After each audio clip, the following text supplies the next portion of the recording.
소릉조 천상병. 아버지 어머니는 고향 산소에 있고 외톨백이 나는 서울에 있고 형과 누이들은 부산에 있는데 여비가 없으니 가지 못한다. 젖은 가는데도 여비가 든다면 나는 영영 가지 못하나. 생각하느니 인생은 얼마나 깊은 것인가. 두 번째 시입니다. 내가 나를 바라보니. 조오현. 묵음선원에 앉아 내가 나를 바라보니 기는 벌레 한 마리 몸을 폈다 오그렸다가 온갖 것 다 갉아먹으며 배설하고 알을 슬기도 한다.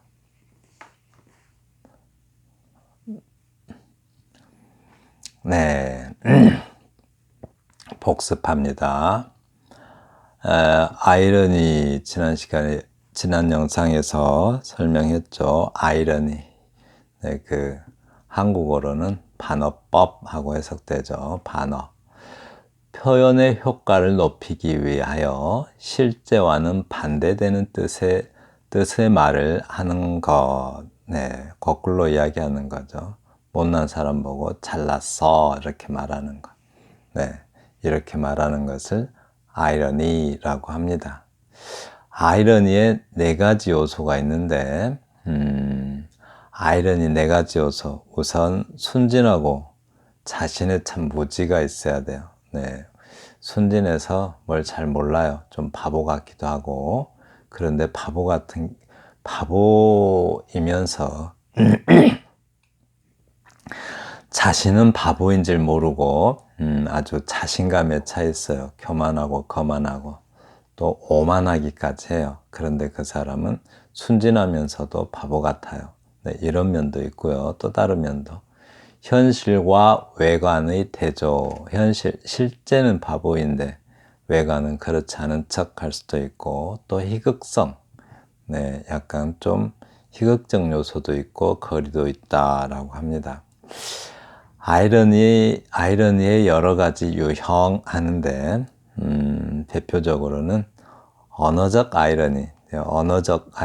언어를 이렇게 표현하는 것들이 이제 언어적 아이러니죠. 소크라테스적 아이러니 오늘 설명할 거니까요. 그리고 외적 아이러니와 내적 아이러니가 있고요. 그리고 구조적 아이러니가 있습니다. 네, 그리고 언어적 아이러니까지는 설명했죠. 가장 일반적인 아이러니로 표현과 의미가 상충하는 시적 긴장을 말한다. 표현하는 말은 별 문제가 없는데 의미는 그와 반대되고 있죠. 그래서 서로 충돌한다고 합니다. 네. 자, 이번 영상에서 할 건데 소크라테스적 아이러니라고 해요. 소크라테스가 누구의 스승이죠? 플라톤의 스승이죠. 플라톤, 아리스토텔레스 이렇게 이어지죠. 소크라테스적 아이러니는 알면서도 모르는 척하면서 곤비인비 질문을 하여 상대방을 모순에 빠뜨리고, 그리고 상대방 스스로 자신의 무지를 깨닫게 하는 방법이라고요. 근데 이제 이게 무슨 말이냐면 알면서도 모르는 척, 그죠? 그리고 계속해서 곤비인비, 즉 자꾸자꾸 이 말이죠. 곤비인비, 자꾸자꾸 질문을 하여 상대방을 모순에 빠뜨려요. 그리고 상대방이 그 모순 속에서 자기 자신의 무지, 자기가 모른다는 사실을 깨닫게 하는 방법. 이게 이제 소크라테스적 아이러니라고 하는데 영어로 Socratic irony라고 읽습니다. 그러니까 삼파술이라고 유명하죠. 소크라테스의 어떤 교육 방법 중에 우리는 스스로 알고 있어요. 뭔가를 알고 있지만 그 알고 있는 사실들을 못 끄집어내죠. 그러니까 산파가 아이를 낳게 하듯이, 산파가 자기가 아이를 낳는 건 아니잖아요. 임산부가 아이를 낳게 산파가 도와주듯이 소크라테스는 산파의 역할을 하고 그 상대방이 그 지혜를 이렇게 스스로 낳게 하는 거죠. 그러니까 임산부가 아이를 낳듯이 무지한 사람, 상대방이 제자가 그 지혜를 자기 안에서 끌어내게 하는 방법. 네, 그게 이제 소크라테스의 그 산파술인데 바로 그런 방법을 말합니다. 근데 자기는 마치 모르는 것처럼 다 알고 있으면서 계속 질문을 해요. 그럼 상대방은 대답하다가 모순에 빠지게 되겠죠. 네, 그런 방법을 말합니다. 잠시만요.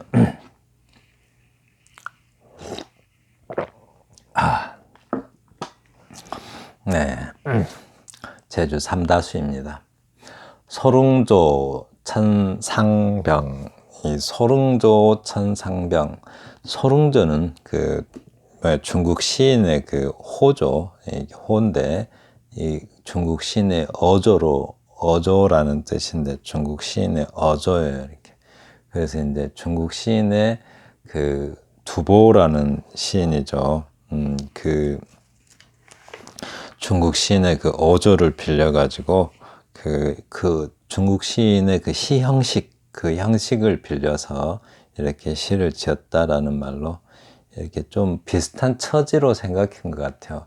그러니까 두보가 어떤 그 나라의 부정부패 때문에 출세길이 막히고 그러죠. 근데 천상병 시인도 아마 그 비슷한 처지라고 생각했던 것 같아요. 왜냐하면 독재 정권에서 굉장히 큰 피해자죠. 이 천상병 시인은 독재 정권의 그 동백님 사건에 연루돼 가지고 그 고문을 많이 받아서 정신 이상이 오죠. 그래가지고 행여병자로 이렇게 좀 떠돌아요. 네, 그 상황과 두보의 그 방황을 좀 비슷하게 생각한 것 같아요. 근데 이제 시를 보시면 아버지 어머니는 고향 산소에 있고 외톨백이 나는 서울에 있고, 네, 있는 그대로예요. 아버지 어머니는 돌아가셔서 고향 산소에 있고 외톨백이 나는 서울에 있고, 형과 누이들은 부산에 있는데, 꼭 어린아이 같이 글을 쓰고 있죠. 이렇게 굉장히 전혀 좀 돌려서 말하지도 않고 있는 그대로 쓰고 있어요. 형과 누이들은 부산에 있는데 여비가 없으니 가지 못한다. 아버지 어머니 산소에도 못 가고 형한테도 가지 못한대요. 네, 실제로 그와 같은 상황을 살기도 했죠. 저승 가는데도 여비가 든다면 꼭 어린아이 같아요. 이렇게 어린아이처럼 아주 맑고 순수하게 시를 써요. 저승 가는데도 여비가 든다면 나는 가지 못하나, 나는 영영 저승에 가지 못하나라고, 못 가나라고 말하고 있죠. 이렇게. 네, 돈이 없어서 저승도 못 갈까봐 걱정하고 있어. 생각하느니 인생은 얼마나 깊은 것인가 라고 말하고 있습니다. 그러니까 굉장히 이 시는 마치 순진무구한 어떤 어른이니까 이제 좀 바보 같은 느낌이 들죠. 어린아이 같이. 아주 천진난만하고 순진무구한 바보가 돈 한 푼 없어가지고, 어떤 자기의 어떤 돈 없는 상황, 그 상황을 마치 자탄하는 듯한 그 어조로 시를 썼죠. 근데 이거는 이제 아무래도 여러 가지로 볼 수도 있지만, 어떤 우리의 그때 물질 만능주의 사회, 네, 물질 만능주의 사회에 대해서 사회를 비판하기도 하죠.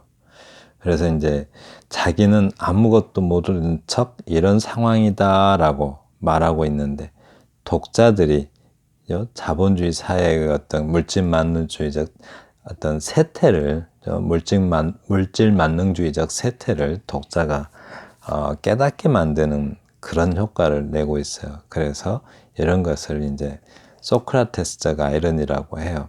그러니까 화자는 마치 바보 같은 어조로 말하지만 현실의 세태를 독자가 이제 화자 자신은 정확히 알고 있죠. 사실은 정확히 알고 있는데, 그러니까 자본주의 사회의 현실적 세태 이거를 갖다 화자 자신은 정확히 알고 있는데 마치 어린아이처럼 아무것도 모르고 말하는 것 같이, 네, 이렇게 시를 쓰고 있잖아요. 그런 어조로. 그래서 사실은 이제 독자에게 말하고 있는 거죠. 이런 세태들을 깨달으라 라고. 그래서 이제 이런 방식의 시를 소크라테스적 아이러니라고 해요. 근데 마치 뭐 저승 가는데도 여비가 든다면 나는 영영 못 가나, 저승 못 갈까봐 걱정하는 듯한 느낌죠. 이래서 그렇습니다. 근데 인생은 얼마나 깊은 것인가 라고 말하죠. 인생은 얼마나 깊은 것인가.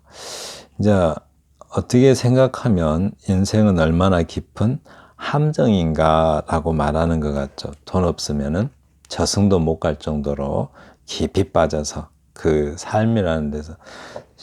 실제로 천상병 시인은 좀 죽음에 대해서 많이 생각했다고요.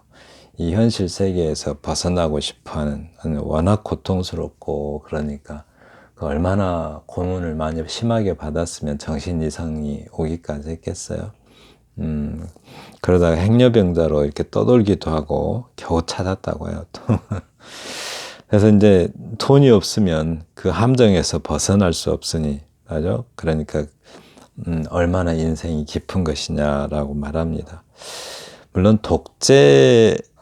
어떻게 보면, 그러니까 그 독재 사회를 비판한 것일 수도 있고, 어쩌면 또, 돈만 아는 어떤 자본주의 사회를 비판한 것일 수도 있죠. 근데 자본주의 사회라는 것이 참 달콤한 것이 많고, 장점이 많기도 하죠. 그렇지만, 그 자본주의 사회의 장점이 좀 달콤하죠. 그래서 쉽게 빠져나갈 수 없다라고 말하는 것 같기도 하고, 여러 가지 의미로 해석이 가능할 것 같습니다. 왜 그 입에 좋은 음식이 몸에 해롭듯이 자본주의가 달콤하지만, 그리고 또 장점도 많지만 많은 것을 또 빼앗아가기도 하죠. 특히 이제 자본주의 사회가 문제가 되는 게 인간성 파괴도 있지만, 가장 큰 문제는 아무래도 지구를 파괴하는 게 가장 큰 문제겠죠. 환경 파괴가 굉장히 심각한가 봐요. 그런 문제들이 좀 간 것 같습니다. 그래서 자본주의는 워낙 달콤해서 마치 죽어가면서도 찾는다는 그 그런 마약 중독과 같다고 합니다. 네, 정확하게 또 그걸 입증할 만한 증거가 없죠. 근데 이제 그게 좀 맞는 말인 것 같아요. 왜냐하면 실제로 이제 지구가 빙하도 막 없어져 가지고 굉장히 심각하다고 해요. 그런데 그런 어떤 심각한 환경 파괴에 대해서 뉴스에도 잘 안 나오고 그러죠. 네. 그렇습니다. 이게 바로 소크라테스적 아이러니라고 합니다. 네, 넘어갑니다. 외적 아이러니와 내적 아이러니, 간단하게 생각해 주세요. 이렇게 외적 아이러니는 바보가 바깥에 있어요. 내적 아이러니는 바보가 내 안에 있어요. 이렇게 생각하면 쉽죠. 네, 그래서 들어갈게요. 다시 한번요. 외적 아이러니는 바보가 바깥에 있고, 내적 아이러니는 바보가 자기 자신에게 있어요. 자, 외적 아이러니는 지적 관찰자가 비지적 관찰자의 탈을 쓰고, 먼저 탈을 쓰고 세계를 비판하는 경우, 바로 어리석음이 외부에 있다. 그러니까 지적 관찰자가 자기가 마치 지적이지 않은 것 같이 탈을 쓰고 세계를 비판한대요. 네. 그리고 또 내적 아이러니는 지적 관찰자가 낭만적이거나 겸손한 입장에서 내부를 조명하고 있다면 이는 내적 아이러니다. 어리석음이 자기 내부에 있다라고 합니다. 네. 간단히 이해하실 수 있겠죠. 외적 아이러니, 내적 아이러니. 바보가 바깥에 있으면 외적 아이러니, 바보가 자기 안에 있으면 내적 아이러니, 이렇게 생각하시면 돼요. 네. 한번 볼까요? 오규원 시인의 죽고 난 뒤의 팬티. 네. 제목부터가 아주 그냥 독특하죠. 죽고 난 뒤의 팬티요. 네. 이렇게 제목이 독특하면 시 내용에 대해서 독자가 관심을 갖습니다. 가벼운 교통사고를 3번 겪고 난 뒤 나는 겁쟁이가 되었습니다. 교통사고를 3번이나 겪었대요. 자, 우리가 3번, 뭐 그런 3번에는 많은 어떤 뭐라 그러죠? 잠깐만요. 3번 정도, 3번 자기를 보면은 뭐 죽음을 겪는다, 죽게 된다는 등, 뭐 이런 이야기들, 낭설들이 많이 있죠. 근데 이제, 가벼운 교통사고 3번 겪고 나면 네, 굉장히 두렵다고 해요. 그래서, 가벼운 교통사고를 3번 겪고 난 뒤, 그러니까 누군가를 구해주는 일도 자꾸 일어나면 무섭습니다. 이렇게. 네, 굉장히 무서워요. 왜 자꾸 이런 일이 내 주변에서 생길까 하고 이렇게.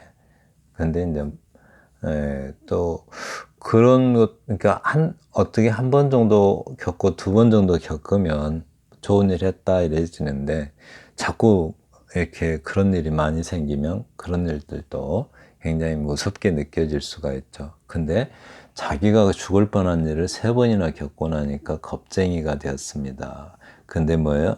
사실은 가벼운 교통사고였죠. 그렇지만 교통사고가 3번이면 겁이 나겠죠. 시속 80km만 가까워져도 앞좌석에 등받이를 움켜쥐고 언제 팬티를 갈아입었는지 상당히 좀 희화적이죠. 언제 팬티를 갈아입었는지 어떤지를 확인하기 위하여 재빨리 눈동자를 굴립니다. 라고 합니다. 죽고 난 뒤에 저승에 가서 팬티라도 빨아입고 저승에 가려고 하는데 팬티도 갈아입은 지 오래됐는데 그냥 죽어버리면 좀 저승 가서 창피할까봐 그런 거 걱정하고 있어요. 굉장히 어리석음이, 근데 이 사람은 지금 그 어리석음이 누구한테 있어요? 자기 자신에게 있는 거죠. 자기 자신이 어떤 공포라는, 공포스럽지, 전혀 뭐 공포스러울 것도 없는 것조차 공포스러워하는, 물론 교통사고 때문에 생겨난 공포겠지만 그런 어리석음에 빠져 있는 자기 자신을 보여주고 있죠. 근데 이제 이렇게 자기 자신 속에 어리석음이 있으니까 내적 아이러니라고 할 수 있는데, 이런 내적 아이러니는 마치 자기가 바보인 척 하지만 사실은 다 타자에게 말해주는 거야. 너도 그렇잖아 라고. 일반 대중에게 있을 만한 일들이죠. 다 그래요, 이런 게. 그래서 여기서도 자기 자신에게서, 그러니까 내적 아이러니니까 시인 자신의 어리석음을 이렇게 딱 보여주면서 일반 대중들도 그러니까 일반 대중들의, 보통 사람들의 어리석음의 한 단면을 보여준 것이지 자기만 그렇다라는 게 아니죠. 사실은 소시민들이 다 그렇습니다 하고 말해주는 거죠. 그래서 얼핏 보기에는 자기를 풍자하는 것처럼 보이지만 사실은 일반 대중들에 대한 풍자이기도 합니다. 네, 내적 아이러니들이 다 그래요. 자, 그리고 내가 나를 바라보니, 조오현 시인의 시고요. 이것도 잘 볼까요? 묵음 선원에 앉아 내가 나를 바라보니, 기는 벌레 한 마리 몸을 폈다 오그렸다가 온갖 것 다 갉아먹으며 배설하고 있다. 알을 슬기도 한다 라고 합니다. 자, 이것도 보면은 나를 바라보니 라고 하는 걸로 봐서 그 바보가 남에게 있을 리가 없겠죠. 자기한테 있겠죠. 그 어리석음이. 이런 것도 그러니까 내적 아이러니일 확률이 58,000%죠.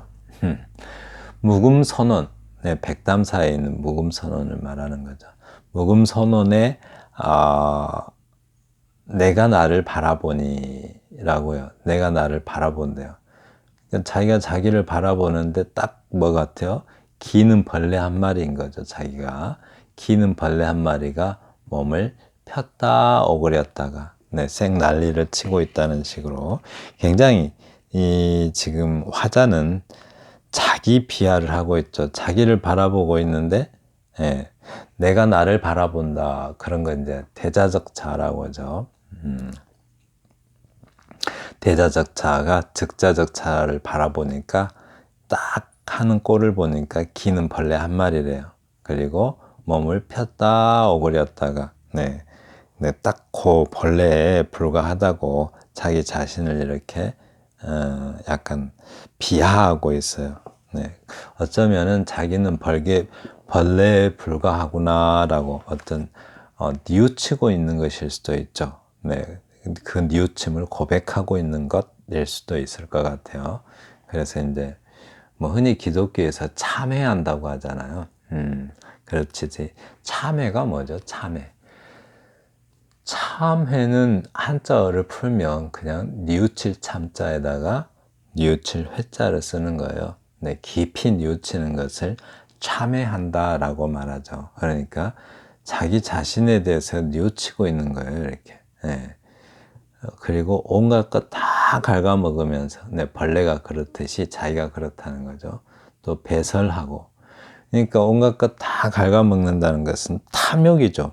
탐욕이 많아서 온갖 탐욕을 다 부리고 또 욕망을 배설한다고요. 그러니까 배설도 배설하고 알을 슬기도 한다라고 하는 걸로 봐서 네, 그 욕망을 말하는 거죠. 욕구, 욕망. 아니 욕정이라고 해야 될까요? 욕정을 다 채우고 또 심지어 알을 슬기도 한다. 알이 생긴다는 거죠. 벌레가 알을 낳듯 네, 사람 같으면 뭐 임신 같은 걸 이야기도 하겠죠. 네, 심지어 알까지 임신하고 애까지 낳는다는 말을 이렇게 하고 있어요. 근데 이제 이 조연 씨는 아니 스님인데 이거를 자기가 겪은 말은 아니겠죠. 네, 그냥 누구를 향해서 대준 중생들을 향해서 하는 말이겠죠. 마치 자기가 자기 안에서 자기가 바보임을 고백하는 것처럼 보이지만 사실은 일반 대중, 뭐 중생들에 대한 이야기죠. 그러니까 중생들을 교화하기 위한 자기 참회처럼 보이지만 어떤 중생을 교화하기 위한 중생을 위한 참회이기도 하죠. 네, 그래서 그렇게 중생에 대한 욕망과 욕정을 그러니까 시인 자신의 자기 참회를 통해서 이렇게 좀 우회적으로 풍자하고 있는 겁니다. 네, 이런 것들을 내적 아이러니다라고 합니다. 내적 아이러니. 네, 그러니까 두 시 다 내적 아이러니죠. 자, 정리합니다. 내적 아이러니는 독자를 직접 공격하지 않고 내적 아이러니는 바보가 자기 안에 있으니까 독자는 자기하고 상관없는 일처럼 생각할 수도 있겠죠. 그죠? 시인만의 문제인 것처럼. 그죠? 그래서 나를 통한 들여다보기이므로 독자하고는 상관없는 것처럼 이야기하므로 독자에게 친숙하게, 즉 독자에게 부담을 주지 않을 수가 있죠. 독자 비판 안 하잖아요. 자기 비판하는 거니까. 내적 아이러니는 그런 장점이 있어요. 독자를 비판하지 않으니까 독자가 편하게 읽을 수 있죠. 독자는 자기 자신을 직접적으로 공격하지 않으므로 반발 없이 기꺼이 수용하게 된다. 네, 내적 아이러니는 바로 이런 장점이 있다라고 합니다. 천산병 시인도 마찬가지로 자기가 마치 자기 무능을 말하는 것 같지만 사실은 네, 물질 만능주의에 빠진 자본주의적 사회, 그 사회를 말하기도 하고 또 독재사회, 그 독재사회에 대한 비판이기도 하죠. 아주 그 초등학생처럼 어린아이처럼 아무것도 모르는 순진무구한 어린아이 같은 그런 바보가 돼서 이 사회에 대한 현실을 있는 그대로 보여주고 있죠. 자, 외적 아이러니는 외부 세계, 외적 아이러니는 바보가 누구한테 있어요? 바깥에 있어요. 자기가 아니라 다른 사람에게 있는 거죠. 외부 세계, 즉 독자가 몸담고 있는 세계, 독자도 포함돼 버리죠. 외적 아이러니는 독자도 포함되기 때문에 직접적으로 공격하게 되는데, 독자도 나 아닌데 하고 이렇게 반발할 수가 있겠죠. 네, 거부감이나 반발을 불러일으킬 수가 있다라고 합니다. 네, 불러일으킨대요. 거부감이나 반발을. 왜? 독자를 바보 취급하니까. 그래서 아래 유한진 시인의 사람이 거기에 해당한다. 이 시 여러 번 봤죠, 이 책에서. 사람은, 자, 가장 마지막 끝날 순간에, 끝날 끝 순간에 이거 끝이 빠진 것 같아요. 가장 마지막 날 끝날 끝 순간에, 잠시만요. 끝이 있었던 것 같은데, 못 찾겠네요. 그러니까 가장 마지막 날 끝날 끝 순간에 말재로 지으신 바 사람아, 가장 잔인하고 흉물스러운 사람아 라고 하고 있습니다. 그러니까 사람은 사람이 바보죠. 일반 사람, 우리 일반 대중들이 바본데, 그러니까 사람은 아까 그랬잖아요. 순진하고 뭘 모르면서 자기가 되게 안다고 생각하고, 자기가 사실은 놀림 당한 줄도 모르고 자기가 굉장히 센 줄 알고 막 잘난 척까지 하는 현상. 네, 그런 게 이제 그런 거죠. 그런 것들이 그 상태인 거죠. 인간은 자기가 만물의 영장, 뭐 하나님하고 같은 형상으로 태어났으니까 얼마나 대단해요. 네, 그런데 사실 알고 보면 하나님도 마지막 끝순간에 꼴찌로 지으신 바라고 해요. 그게 사람이라는 건데, 네, 아주 흉물스럽다는 거죠. 가장 잔인하고 가장 흉물스러운 사람아. 그럼 독자도 이렇게 포함되게 되죠. 그러면 이제 독자가 거부감이나 반발을 불러일으킬 수도 있다라고 말합니다. 네. 지금까지 들어주셔서 감사하고요. 다음 영상에서는 구조적 아이러니에 대해서 살펴보겠습니다. 감사합니다.